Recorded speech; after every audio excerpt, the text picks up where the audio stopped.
I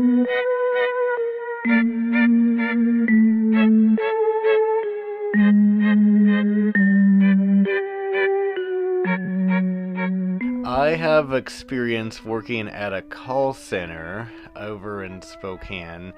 I won't name the call center due to legal reasons, but we can talk about the products we sold and the nature of the business. What we see in this modern landscape is people working in a variety of different environments from a variety of different backgrounds. And so, what you see, for instance, in call centers is just a massive group of people from all walks of life having to congregate together. I'd say the biggest element we have is kind of a discontent for customers, and it's kind of interesting because everyone calls into these places and talks about the rudeness they experience, but what they don't realize is that someone else on the other end of that has been dealing with their antics, from different people for 8 hours a day or more. So what we'd get is just a lot of passive aggressive comments on people. Like we would get people call into our sales department for completely irrelevant things. For instance, one time we had someone call in and wanted to complain that our phone service was terrible.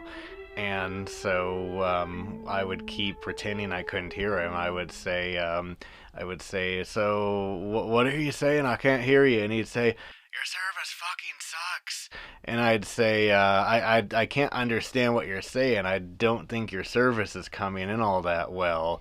And then he'd say, your service fucking sucks. And I'm like, I really can't hear you. I don't think you have very good phone service. I'm sorry, but I can't understand what you're saying.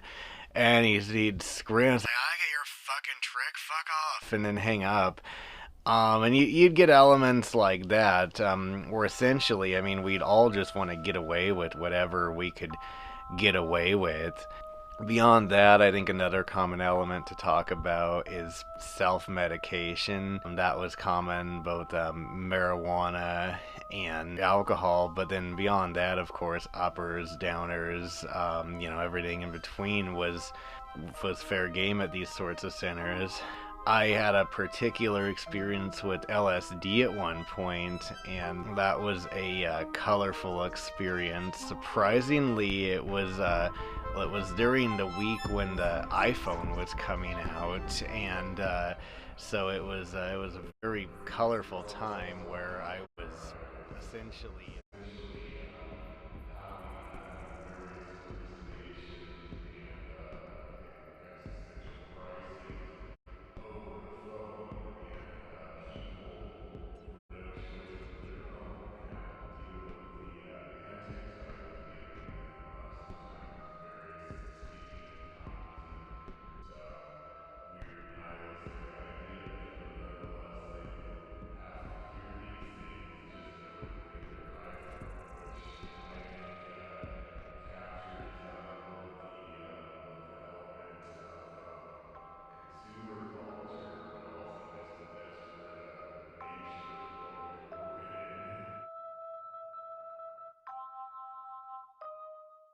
Well, so the thing about these sorts of environments is they're all sales based, and if you make enough sales, they won't fire you for virtually anything.